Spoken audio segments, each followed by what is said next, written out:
Whatever people do, they always have a reason. They may not be aware of the reason consciously, but there's always a reason. If someone tries to commit suicide, there's a reason. If someone tries to hurt someone else, there's a reason. If someone is willing to work 18-hour days, there's a reason. If someone doesn't want to work, there's a reason. And here's the good news. Having dealt with literally tens of millions of people from hundreds of countries, or more than 100 countries to be accurate, I could be an idiot at this point and have to see there are patterns. There are patterns that'll make you angry and patterns that'll make you sad. There are patterns that'll excite you. There are patterns that'll make you grateful. The patterns that'll make you completely worried all the time. There are patterns that'll make you feel so absolutely certain you can run through an effing wall. Once you know what the patterns are, you can get rid of the ones that don't work and adopt some of the ones that do more often. And that's a good part of what we're going to do the next few days to give you perspective. But the most important pattern to understand is why people do what they do. So as I told you, I've had a unique gift. I've had the chance to travel the world at this stage of life where literally the world is available to all of us in a few hours. But what I want you to understand is everybody has a reason for what they do, but the good news is there's only 6 reasons. There are lots of different stories, but I can tell you by experience being around the world, there's only 6 reasons. And those 6 reasons are called the 6 human needs. And I'm going to walk you through these. Now, I need you to manage your state for the next few minutes because we're going to go a little deeper on content, but we're going to do it only so in the future for the next 3 days when somebody stands up, you're going to look at them and you're going to go, what's driving them? And I'm going to ask you, which of these needs are driving them? Because once you know what drives somebody, you know how to meet their needs. Or you can predict their behavior and see whether or not they're the right corporate match, personal match, intimate match, because you have to understand it. So what are these 6 needs? They are not goals. They are not desires. If you travel with me around the world, you'll see every culture has different goals. Everybody has different desires, but we all have the same needs. What are they? Number 1 is the need for certainty. Certainty. Now, what the hell is certainty? Certainty is a survival need. We all need to feel certain that we can avoid pain and that ideally we can have some comfort. Why? Because continuous pain would mean continuous damage. Continuous damage eventually means death. So the need for certainty is built into every human being. And I'm going to show you now in the next few minutes, if you stay with me, and I really need you to, so make sure you sit up in your chair and focused on this area. Because after this, we're going to kick in gear again. But right now, you got to take this in. It'll be so valuable, not just for this weekend, but for your life.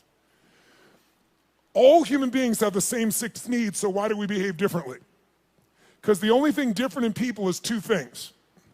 We all have the same 6 needs, but we don't value them equally. Some people, certainty is the number 1 thing they value. And if they're certainty driven and you try to change anything, they freak out.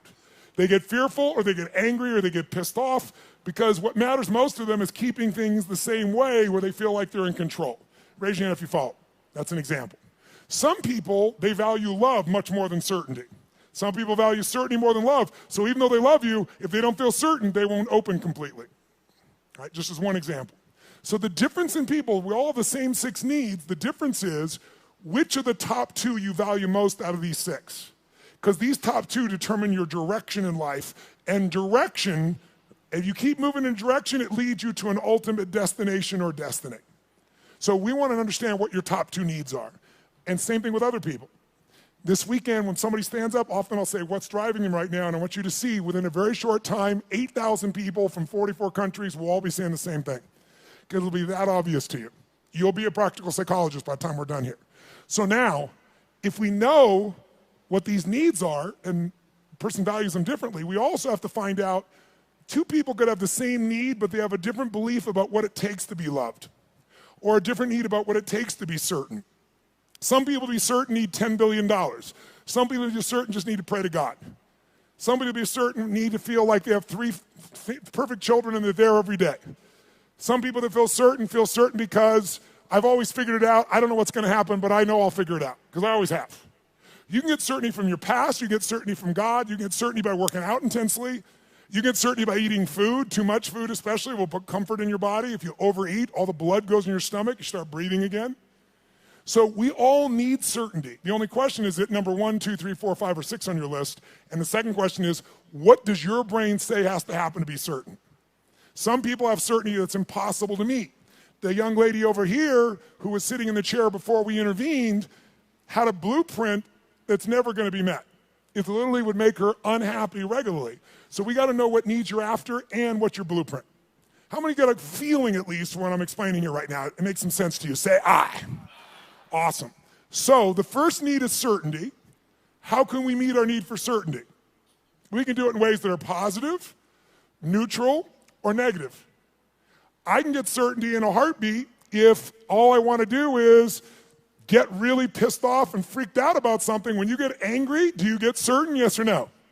You better believe it. So some people get angry all the time because it's their way to get certainty in a life that's uncertain. It has all kinds of negative side effects, but it works in the moment. So listen to me now. Most people meet their needs in a way that works in the moment, but not long term. So they feel good for a short time, like a sugar high, and then they drop emotionally, and they got to do it again, whether it's food or smoking or drinking or whatever it is. So you can meet your needs in positive ways, neutral ways, or negative ways. So if I came along here and I said, what's your name, sir? Chase. Chase, I want to make a deal with you. How much do you weigh?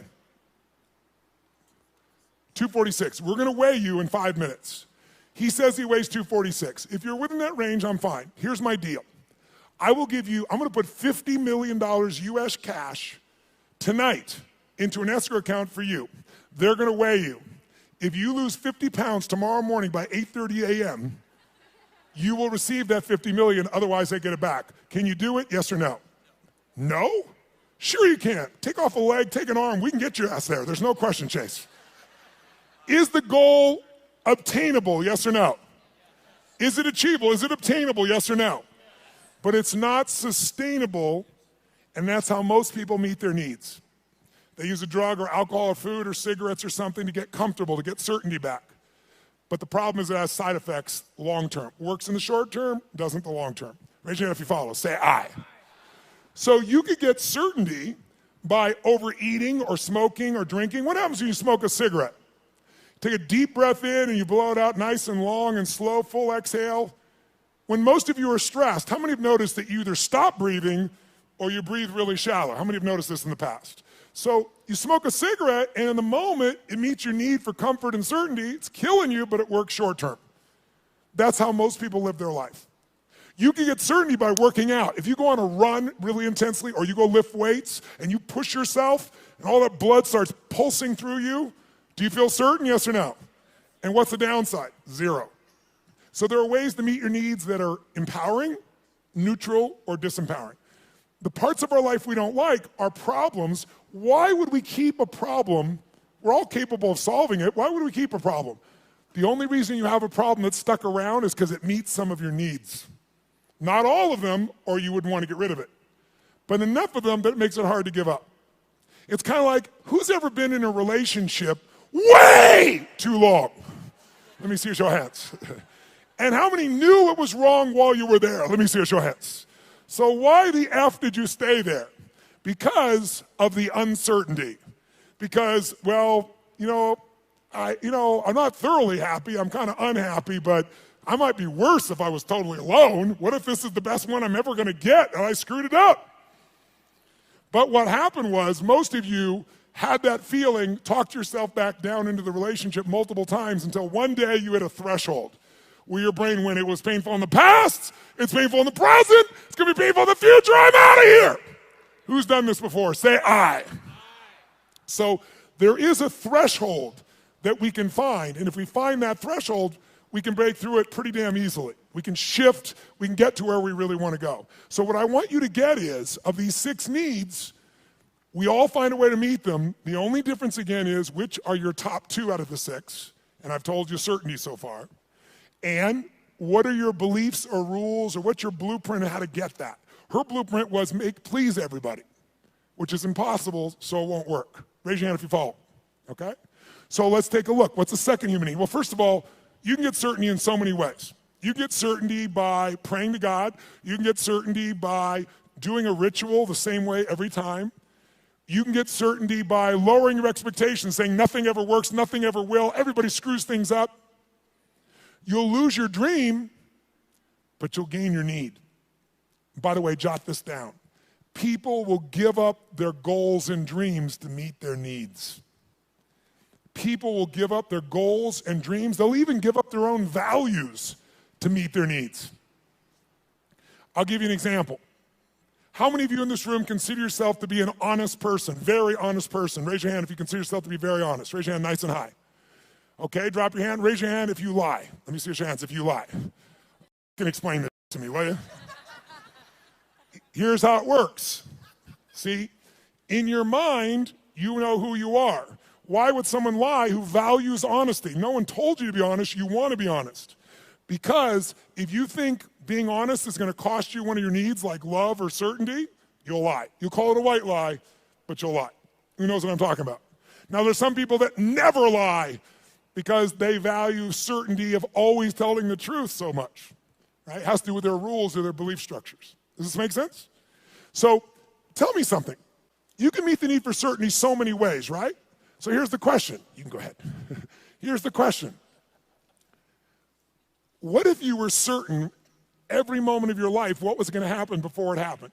What if you knew what people were going to say before they're going to say it?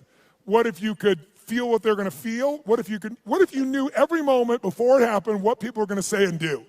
In the beginning, that would feel really exciting. But after a while, if you know what's going to happen, when it's going to happen, how it's going to happen, tell me what you're going to feel after a while. What are you going to start to feel? Tell me. What? Bored out of your mind. That's why God, in her infinite wisdom, gave us a second human need. And that second human need is uncertainty.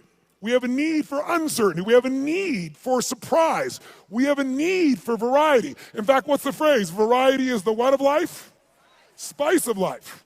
Now, how many of you in this room, raise your hand, how many of you in this room love surprises? Raise your hand if you love them. Say I. Bullshit. You love the surprises you want. The surprises you don't want, you don't want. You call them problems, don't you? So don't tell me you like surprises. You like the surprises you want. Here's my point. Can you meet more than one need with the same action or emotion or belief system? Yes or no? Write this down. Anytime your mind perceives that doing something, believing something, or feeling something meets at least three of your needs. So anytime your mind perceives that doing something, feeling something, or believing something meets at least three of your needs, then you will become addicted to that thought, that feeling, that emotion, or that action.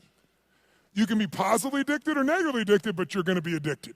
Anytime your brain perceives that something you believe, do, or feel meets three of your needs, you'll get addicted to it. Now, I'm going to show you why this is important. Let's look at two needs for a second. Is it possible to meet your need for certainty and uncertainty simultaneously, even though they're opposite needs, yes or no? I'll give you an example. Who here has ever rented a movie that you've already seen? Let me see a show of hands. Get a life. Now, I've done it too. Why would we rent a movie we've already seen? We'd rent it, why? Because we've seen it before, so we're certain it's good, and we're hoping it's been so long we forgot enough it'll be variety when we watch it again. Who knows what I'm talking about here? Say I.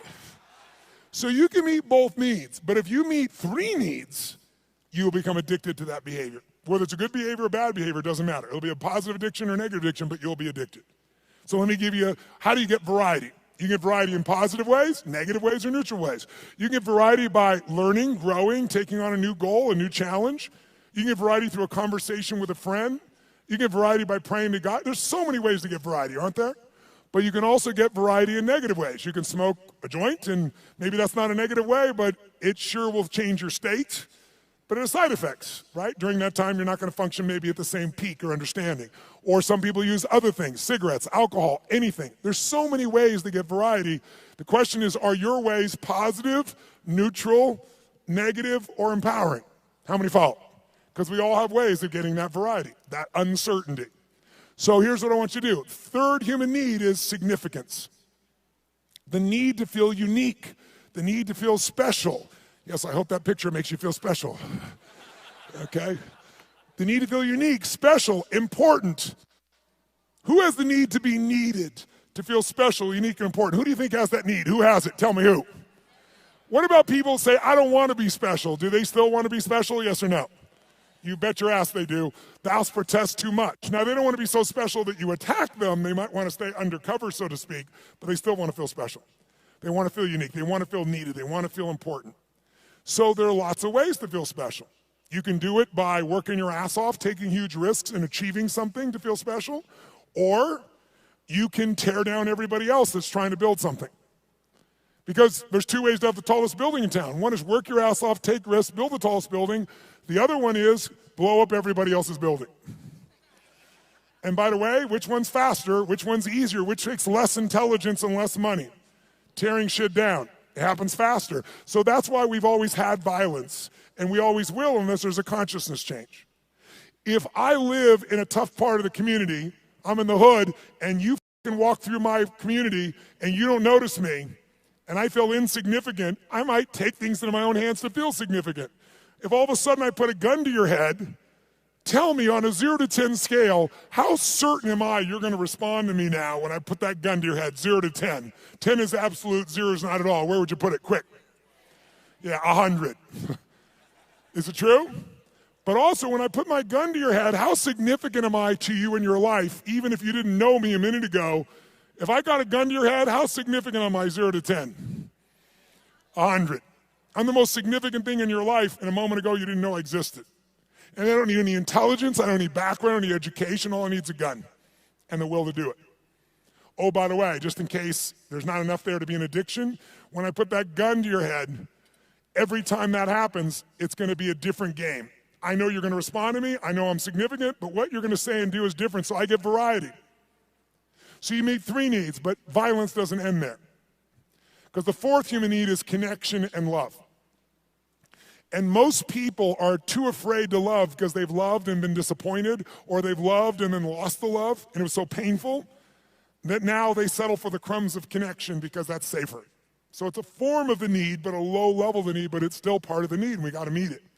So if you're going for connection and love, if I cut my gun to his head, on a 0 to 10, I'm a 10 of certainty, I'm a 10 of significant to him, I'm going to have a ton of variety. But are we also connected in a sick way, but deeply connected in this moment? Yes or no? On a 0 to 10, how much connection is there between our lives at this moment when I put the gun there? 100. How many follow this? Say I. So violence meets 4 of the human needs, and that's why we've always had it. That's why ISIS exists. That's why people do the stupid things they do, is they do it to try to meet their needs. The biggest cause of violence, though, if you'll notice, is 95% of the time when it's a terrorist, it's a male. Why is that? Because in the human nervous system, if you're masculine, testosterone is probably large in you. Whether you're a man or woman, if you're more masculine, you got a lot of testosterone. Testosterone is about dominance. It's about significance. It's about domination. And the higher that is, the more they want it. If they look at their life and they're not dominating, and they get really frustrated, they'll do a final act. Men will die for significance. Women will die for love. Now, some men will die for love too, so you know.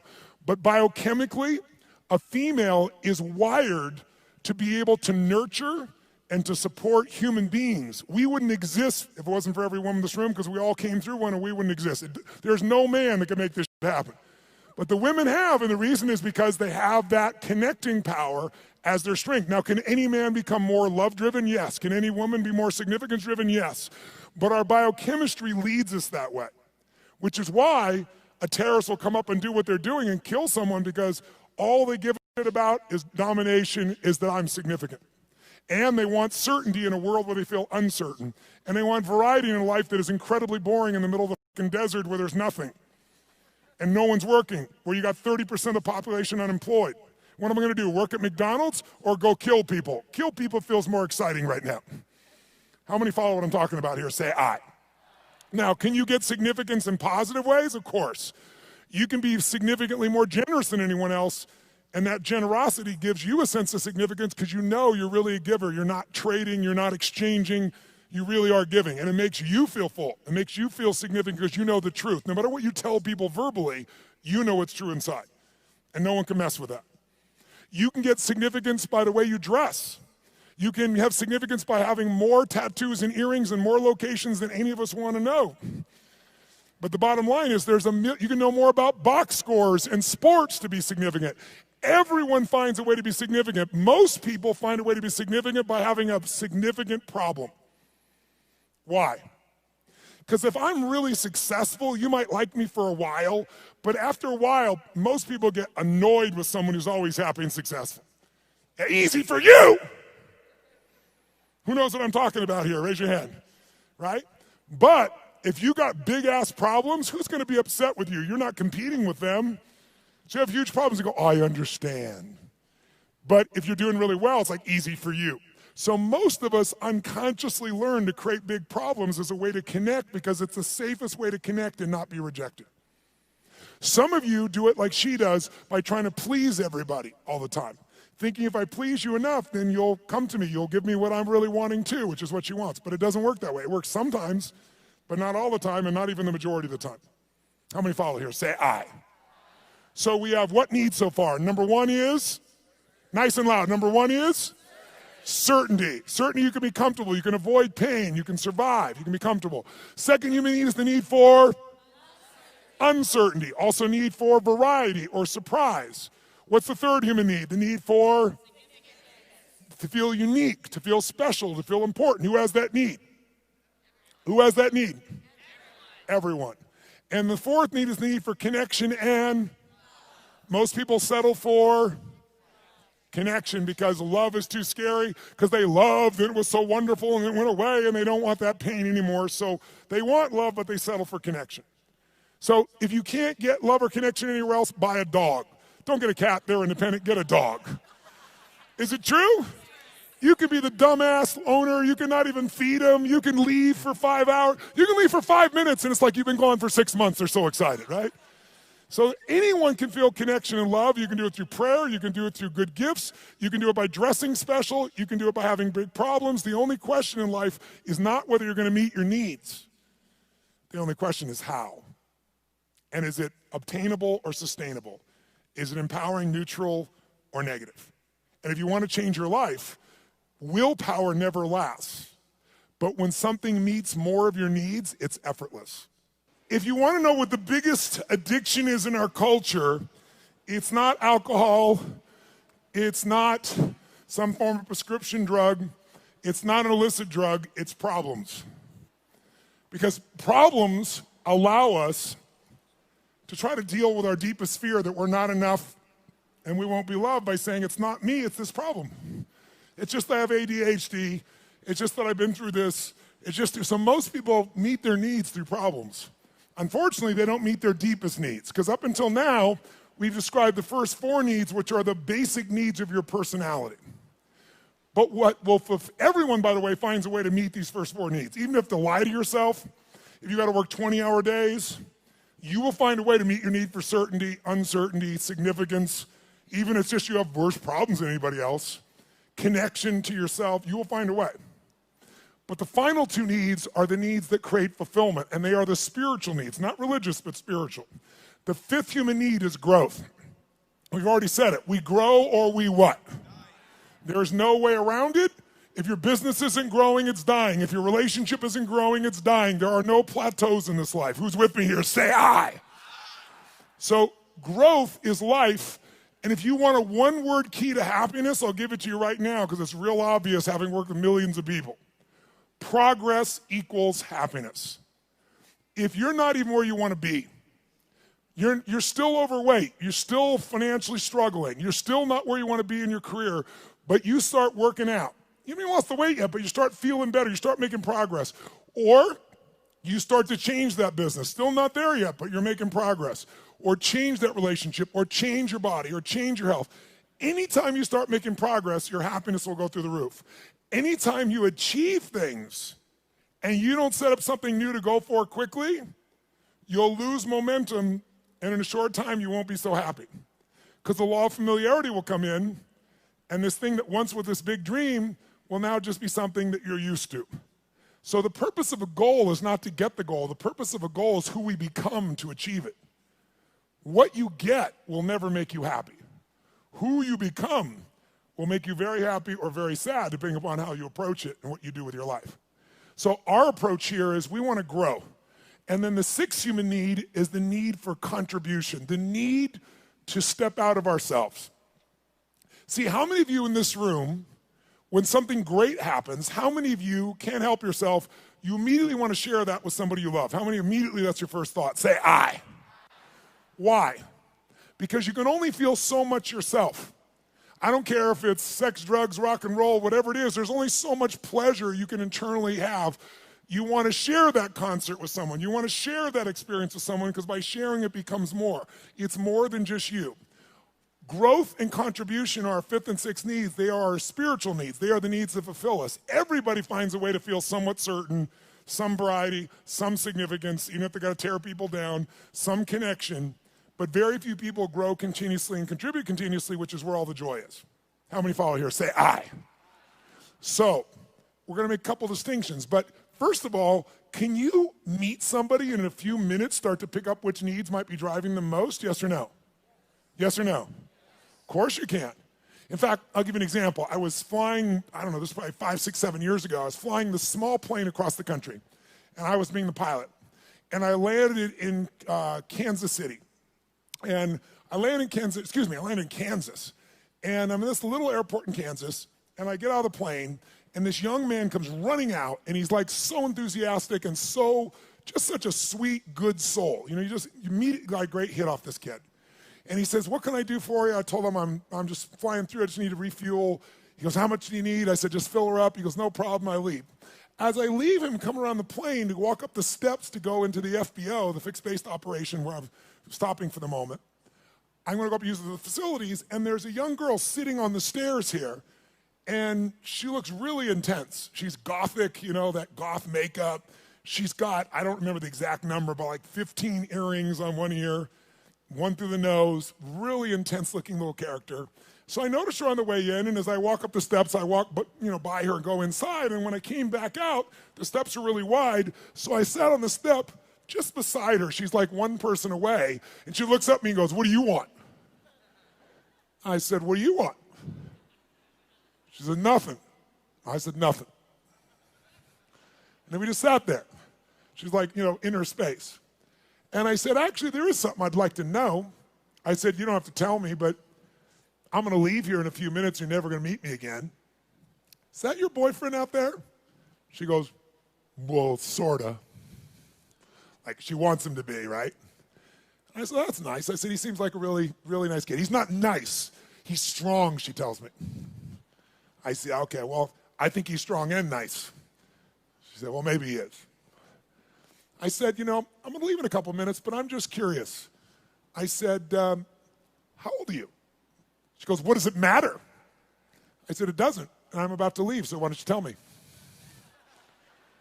She said, I'm 13, and I about fell over. This girl, 17 would be the youngest I put her, totally made, makeup made up in every detail, right? So I'm like, wow. She goes, are you surprised? I said, yeah, I'm really surprised. She goes, did you think I was older? I said, yeah. And I said, and that kind of saddened me a little bit for you. She said, what? I said, I don't know. I said, I'm curious. I'm going to leave here in a few minutes. And she goes, you're curious about a lot of things. I said, I am. I said, how come, and I'm making up the number, it may have been 13, but it was more than 12. How comes 13 or 15 earrings? And she says to me, because everybody else has 5. Now, if I don't tell you anything else about this young lady, what would you say is the number one need that's driving her at this stage of her life right now? Nice and loud, go. Which one, nice and loud? How many said significance? Raise your hand. Absolutely right. You can see it easily.